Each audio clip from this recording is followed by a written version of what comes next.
ओम शांति। आज का मुरली एसेंस है, सीप में है मोती जैसे, मुरली एसेंस है बिल्कुल वैसे।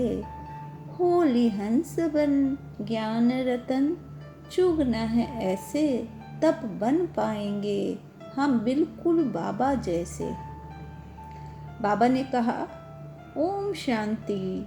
मीठे बच्चे, तुम देह अभिमान का द्वार बंद कर दो तो माया के तूफान आना बंद हो जाएंगे। बाबा ने कहा कि देह अभिमान ही हमारे सब दुखों की जड़ है। अगर हम उसे बंद कर देंगे तो जो हमारी व्यर्थ सोच है, जो हमारी व्यर्थ सोच के कारण हमें कष्ट होता है, वो सब बंद हो जाएंगे। बाबा ने क्वेश्चन किया, जिन बच्चों की विशाल बुद्धि है उनकी निशानियां सुनाओ।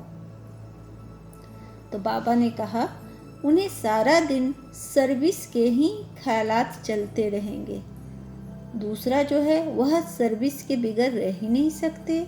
तीसरा है उनकी बुद्धि में रहेगा कि कैसे सारे विश्व में घेराव डाल सबको पतित से पावन बनाए। वह विश्व को दुख धाम से सुख धाम बनाने की सेवा करते रहेंगे। चौथा जो है वह बहुतों को आप समान मतलब बाप समान बनाते रहेंगे। बाबा कहते हैं कि जो विशाल बुद्धि वाले बच्चे हैं उनके अंदर हमेशा विश्व की सेवा की धारणा चलती रहती है। उन्हें विश्व की सेवा बिना रह ही नहीं सकते। वो हमेशा वो विश्व को दुख धाम से सुख धाम बनाने की कोशिश में लगे रहते हैं। तो हमें भी क्या करना है, जितनी भी दुखी आत्माएं हैं कम से कम मनसा सेवा द्वारा सबको सुख पहुंचाना है। अभी जो कोविड का वक्त है, अगर हम मनसा सेवा से प्रकृति को शांत करने की कोशिश करेंगे, योग करेंगे, तो बहुत प्रभाव पड़ता है। तो हम सब बच्चों का यह फर्ज बनता है कि बैठ करके योग करें और बाबा से सकाश लेकर पूरी दुनिया को सकाश दे और शांति की वाइब्रेशन फैलाएं। ओम शांति। धारणा के लिए जो बाबा ने कहा, अपने आप से प्रण करना है कि हम अपना टाइम वेस्ट नहीं करेंगे, संगम का हर पल सफल करेंगे, हम बाबा को कभी नहीं भूलेंगे, स्कॉलरशिप लेकर ही रहेंगे। कितनी सुंदर बात कही है बाबा ने। एक एक पॉइंट नोट करने लायक है। आप जब भी मुरली सुनते हो तो आप प्लीज़ एक एक पॉइंट को नोट करो, और जब भी दोपहर में या किसी भी वक्त आपको टाइम मिलता है तो उन पॉइंट को जिनको नोट किया है उसको धारण करने की कोशिश करो। तभी मुरली सुनने का फ़ायदा है, क्योंकि ज्ञान जब हम सुनते हैं तब लगता है हमें याद है, लेकिन बाद में हम उससे भूल जाते हैं। तो हमेशा पॉइंट को नोट करके उसे धारणा में लाना चाहिए। बाबा कहते हैं कि हमें एक पल भी वेस्ट नहीं करना है, क्योंकि यह संगम युग है जो दोबारा कभी नहीं आएगा, और इस संगम युग के माध्यम से ही हम स्वर्ग की राजाई लेंगे। तो हमें बाबा को कभी नहीं भूलना है। बाबा को हर पल हर क्षण अपने साथ लेना है और हर पल हर क्षण उनके साथ रहना है। जैसे बाबा पढ़ाते हैं ना, उनके हर ज्ञान को धारण करते हुए परीक्षा में स्कॉलरशिप लेनी है। परीक्षा में स्कॉलरशिप का मतलब होता है जब ज्ञान को धारण कर लेंगे और बाबा की याद की यात्रा में रहेंगे तो विश्व का कल्याण अच्छे से कर सकेंगे। पहले अपना कल्याण तब विश्व का कल्याण। जब हम खुद का कल्याण करेंगे, हमारा चित्त जब शांत रहेगा, हमारे मन में जब खुशियाँ रहेगी, तभी हम दूसरों को बांटेंगे। सच्ची कहा है, जैसा आपका मन होगा आप वैसा ही विश्व में लोगों को प्रदान करेंगे। दूसरी जो धारणा बाबा ने कही है, सदा स्मृति में रहे कि अभी हमारी वानप्रस्थ अवस्था है, पाँव नरक तरफ, सिर स्वर्ग तरफ है। बाजोली को याद कर अथाह खुशी में रहना है, देही अभिमानी बनने की मेहनत करनी है। बाबा कहते हैं कि हमेशा यह सोचे कि हमारी वानप्रस्थ अवस्था है, मतलब योगी वाली अवस्था है। घर में रहते हुए वानप्रस्थ जीवन जीना है, एक योगी की तरह जीवन जीना है। यह दुनिया नरक है, पतित है, जिस दुनिया में हम रहते हैं वह दुनिया नर्क है, पतित है, हमारे पांव उस नर्क में धंसे हुए हैं। लेकिन अपकमिंग हमारा जो है वह स्वर्ग है, सिर जो है हमारा स्वर्ग की तरफ है। अगर हम जितनी मेहनत करेंगे, जितनी ज़्यादा बाबा को याद करेंगे, जितना ज्ञान को धारण करेंगे, हमें स्वर्ग मिलता चला जाएगा। इसी दुनिया में हमें स्वर्ग मिलेगा।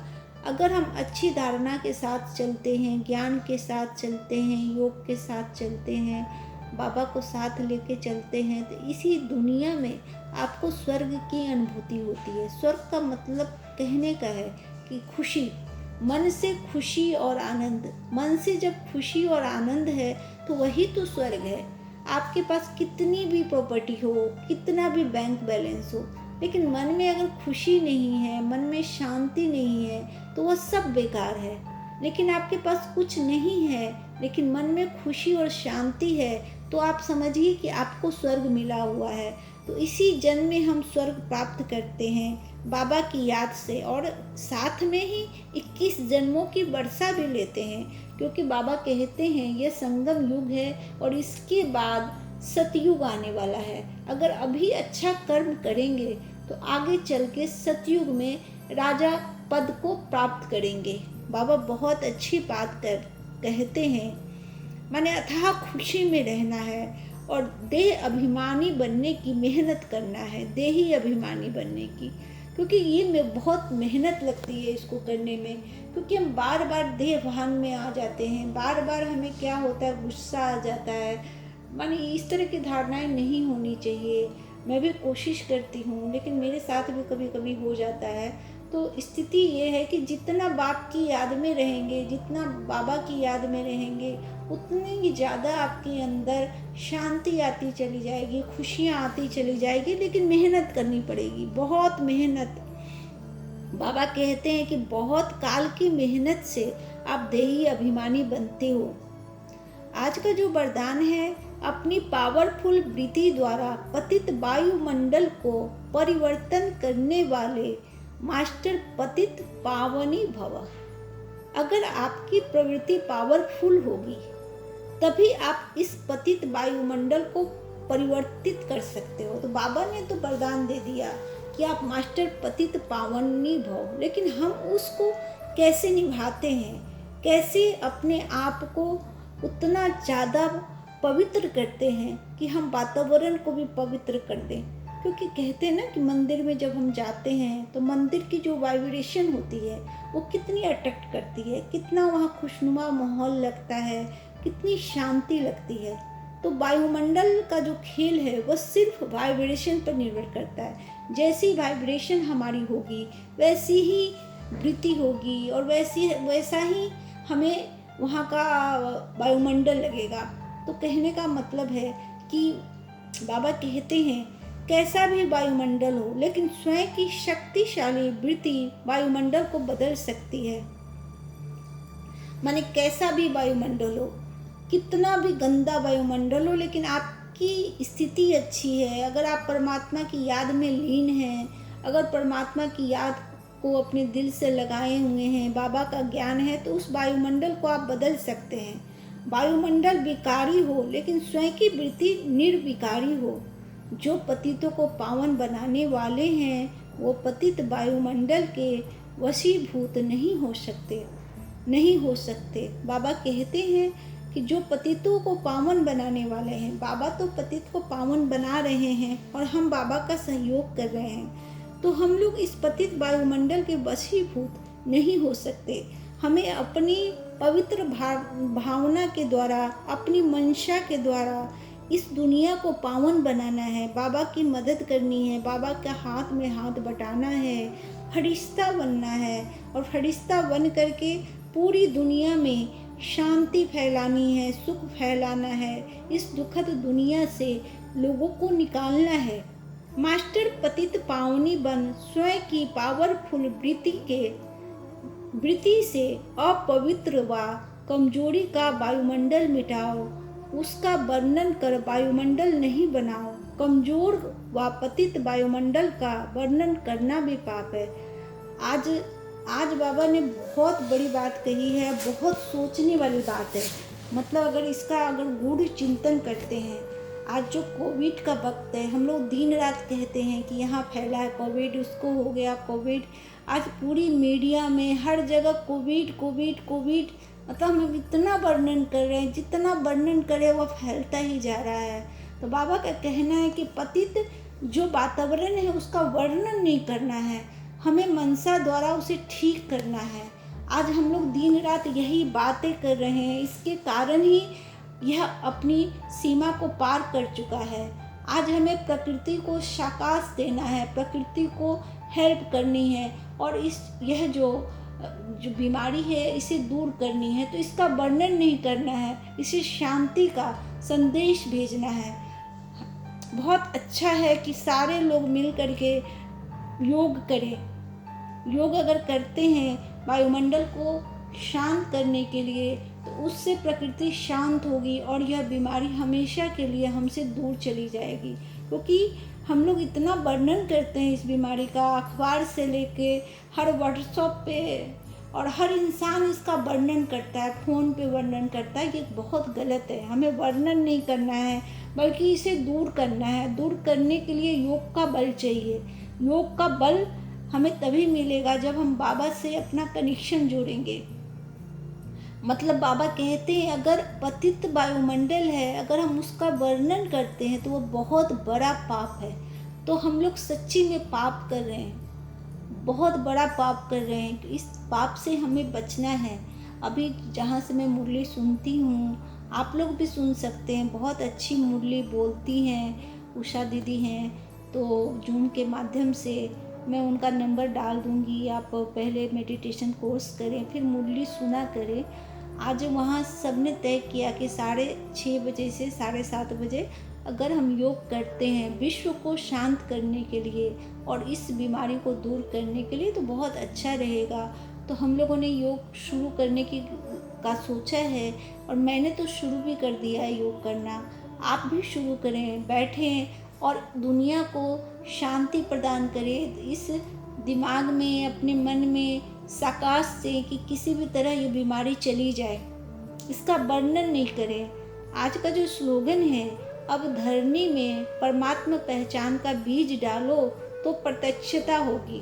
बाबा कहते हैं कि अब धरती पर परमात्मा आए हैं, इसको पहचान करानी है। भगवान तो आ चुके हैं ब्रह्मा बाबा के माध्यम से, लेकिन हमें उनकी पहचान करानी है। जन जन को बताना है कि शिव बाबा आए हैं इस धरा का कल्याण करने के लिए, पतितों को पावन बनाने के लिए। और चूँकि उनका आकार नहीं है, वो निर्विकार हैं, माने उनका कोई आकार नहीं है, तो हमें क्या करना है कि हमें सहयोग करना है। क्योंकि बाबा ने हमें शरीर दिया है, हम आत्माएं हैं, लेकिन अपने शरीर के द्वारा, अपने मनसा के द्वारा, वाचा के द्वारा, कर्मणा के द्वारा बाबा की प्रत्यक्षता करवानी है। हमें लोगों को बताना है। बाबा ने आज की मुरली में सुबह यह भी कहा कि अगर एक बार में कोई नहीं समझता है तो उसे बार बार बोलो, बार बार कहो, उसे समझाओ कि शिव बाबा आए हैं, शिव बाबा तुम्हें पतित से पावन बनाने आए हैं और तुम्हें खुशियाँ देने आए हैं। ऐसा करने से हमें बहुत लाभ मिलेगा, और साथ ही हमारे बाबा का नाम और हमारे बाबा को सब पहचान जाएंगे। जब हमारे बाबा को सब पहचान जाएंगे तो चारों ओर खुशियाँ ही खुशियाँ होगी, हर इंसान खुश होगा, दुख खत्म हो जाएगा। आज का जो शुभ विचार है, आंतरिक शुभ वृत्ति की दृष्टि को दिव्य बनाती है, इसी से दृष्टिकोण बदलता है। बाबा कहते हैं कि अंदर आपकी शुभ वृत्ति होगी तो आपकी दृष्टि खुद ब खुद दिव्य बन जाएगी।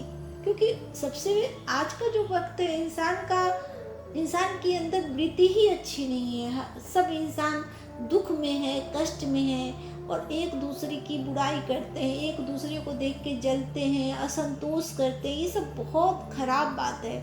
हमें अपनी आंतरिक वृत्ति को शुद्ध बनाना है, बहुत ज़्यादा शुद्ध बनाना है, और इसके लिए प्रत्येक दिन अटेंशन रखनी है। क्योंकि अटेंशन रखेंगे तभी हम अपनी वृत्ति को शुद्ध कर सकते हैं। माया बहुत चालाक है, व्यर्थ थॉट ऐसे आते हैं, अगर जरा सा चुप करो वह आप पर हावी हो जाते हैं। क्योंकि बरसों से माया ने हम पर राज किया है, तो वह अपने राज को जब खत्म होते देखती है तो हम पर वार करती है और हम भी उस वार में बह जाते हैं, टूट जाते हैं। तो अपनी आंतरिक वृत्ति को बहुत शुभ करना है, बहुत शुभ। और इसके लिए ज़रूरी है कि परम पिता परमेश्वर शिव को हमेशा अपने साथ रखना है और हमेशा उनकी श्रीमत पे चलना है, तभी हमारी दृष्टि दिव्य बनेगी और इसी से हमारा दृष्टिकोण भी बदलेगा और हम समाज का भी दृष्टिकोण बदल सकते हैं। क्योंकि जब तक हमारी मनसा और हमारा वाइब्रेशन अच्छा नहीं होगा, हमारा ऑरा नहीं अच्छा होगा, हमारी बातें किसी को लगेगी नहीं। तो बहुत मेहनत करके अपने ऑरा को वाइट बनाना है, वाइट एनर्जी से फरिश्ता बनना है, फरिश्ता बन करके पूरी प्रकृति को साकाश देना है। जितनी भी दुखी आत्माएं हैं उनको सुख पहुंचाना है। बहुत मेहनत करनी है, बहुत मेहनत करनी है, हर आत्मा को मेहनत करनी है, क्योंकि यह मेहनत का वक्त है। तभी यह दुनिया सतयुग बन पाएगी, क्योंकि जो दुख है उसे हम ही दूर कर सकते हैं बाबा के साथ मिलकर। आज का जो सम्मान है, मैं आत्मा मास्टर पतित पावनी हूँ। बाबा ने कितना बड़ा सम्मान दिया है कि मैं आत्मा, बाबा अपने जैसा बना देते हैं। पतित पावन तो भगवान है ना, भगवान ही पतितों को पावन बनाते हैं। लेकिन बाबा ने हमें भी अधिकार दिया है कि आप भी पतित को पावन बना सकते हो। मैंने तुम्हें अधिकार दे दिया बच्चे। कितने प्यारे बाबा हैं, अपने बच्चों को सर्व अधिकार से परिपूर्ण कर देते हैं। कहते हैं बच्चे, जो मैं कर सकता हूँ वो तुम भी कर सकते हो। मैंने तुम्हें आशीर्वाद दे दिया है मेरे प्यारे प्यारे शिकी लदे बच्चे। बाबा कहते मेरे प्राण प्यारे बच्चे, तुम भी पतित को पावन बना सकते हो। कितनी बड़ी बात है। कभी दिल से सोचे, दिल से सोचे कि भगवान हमें कितनी अच्छी बातें कहता है, कितना सम्मान देता है, कितना मान देता है। हम कभी अपने जीवन में हमने खुद को मान नहीं दिया, कभी अपने आप को इतना महान नहीं समझा। हमेशा सोचते रहे कि हमारे अंदर ये कमी है, दूसरों के अंदर ये कमी है, हमें यह नहीं मिला। मैंने खुद की कमियों की गिनती, दूसरों की कमियों की गिनती हम करते रहे। लेकिन बाबा ने हमें बताया कि हम कितने महान हैं। मैंने हम उस भगवान की संतान हैं जो बहुत महान है और हम भी महान हैं। बाबा हमें फरिश्ता बना देते हैं। मैंने बाबा की मैं कितनी बातें करूँ, जितनी बातें करूँ कम है। आप दिल से महसूस करेंगे तो आपको लगेगा कि बाबा ने आपको जो दिया है कोई नहीं दे सकता है, कोई नहीं दे सकता है। आपके लौकिक जगत के माँ बाप नहीं दे सकते, आपके सगे संबंधी नहीं दे सकते हैं, आपको पैसा, आपकी शोहरत कोई नहीं दे सकता है। जो बाबा ने आपको दिया है, जो सम्मान दिया है, आपको श्रेष्ठ बनाया है बाबा ने। बाबा ने अपने जैसा बनाया है आपको। कहते हैं बच्चे तुम मेरे जैसे हो और तुम्हें बनना ही है। हमें भी तय करना है कि हमें बाबा जैसा बनना ही है, किसी भी हालत में बनना है, अपना जी प्राण दे के बनना है। बहुत मेहनत करनी है, जितना भी ज़्यादा मेहनत हो सके हमें करनी है। बाबा कहते हैं आज का जो अव्यक्त इशारा है, बाप को सारे विश्व में कौन पसंद आया? आप पसंद आए ना? ओह बाबा, मेरे प्यारे बाबा। अरे बाबा को विश्व में कौन पसंद आया? हम बच्चे पसंद आए। हमारे अंदर कितनी गंदगी थी, लेकिन बाबा ने हमें पसंद किया। आप सोचो हमारा कितना बड़ा भाग्य है कि बाबा ने हमें पसंद किया है। हमें पत्थर से पारस बना रहे हैं बाबा, कौड़ी से हीरा बना रहे हैं बाबा। कितना मान कर रहे हैं हमारा। कितनी आत्माएं हैं, लेकिन आप ही पसंद आए। जिसको भगवान ने पसंद कर लिया उससे ज़्यादा क्या होगा। तो सदा बाप के साथ अपना भाग्य भी याद रखो। भगवान और भाग्य माने हम क्यों, जब हम भूल जाते हैं अपने भाग्य को, भगवान को भूल जाते, तभी हम तकलीफ में आते हैं। ये सोचो कि हम कितने भाग्यशाली आत्माएं हैं जिसे भगवान ने पसंद किया है। माने हम भगवान की पसंद है। कितनी बड़ी बात है कि भगवान ने हमें पसंद किया है। इससे बड़ा सम्मान क्या हो सकता है? इससे बड़ा सुख क्या हो सकता है? कि आप भगवान की पसंद बन गए। जिस भगवान को पूरी दुनिया ढूंढ रही है, त्राहिमाम कर रही है, उसे आपने आपको पसंद किया है। तो सदा भगवान को और अपने भाग्य को याद रखो। अगर आप अपने भाग्य को याद रखोगे तो हमेशा खुशियाँ रहेगी। आपका रोम रोम में जैसे अमृत घुल जाएगा। मैं महसूस करती हूँ, इसलिए आप सबसे कहती हूँ कि जब सच्ची में बाबा को याद करते हैं, लगता है बाबा हमें प्यार करता है, तो पूरा रोम रोम ऐसा लगता है कि जैसे रोम रोम में इतनी शक्ति आ गई है, इतना प्यार आ गया है सबके प्रति। मैंने दिल करता है सबको सुख से भर दें, हर इंसान के अंदर खुशियाँ आ जाए, इतना अच्छा लगता है। बाबा ने आज का जो योग अभ्यास दिया है, मैं आत्मा खुशबूदार फूल हूँ, मतलब कितनी बड़ी बात बाबा ने कहा है कि मैं आत्मा खुशबूदार फूल हूँ। खुशबूदार फूल हमेशा दूसरों को आकर्षित करते हैं। कितना भी उदास व्यक्ति हो, लेकिन जब फूलों को देखता है तो मुस्कुराने लगता है। तो हमें भी बाबा ने खुशबूदार फूल कहा है। मतलब है कि बाबा का सम्मान एक के बाद इतने अच्छे अच्छे सम्मान होते हैं कि दिल बाग हो जाता है। माने इतनी संतुष्टि, इतना प्यार, इतनी ज़्यादा केयर कौन कर सकता है भगवान के अलावा हमारी। तो योग का अभ्यास शुरू करते हैं। परमात्मा की याद के झूले में बैठी मैं आत्मा स्वयं को परम धाम में देख रही हूँ।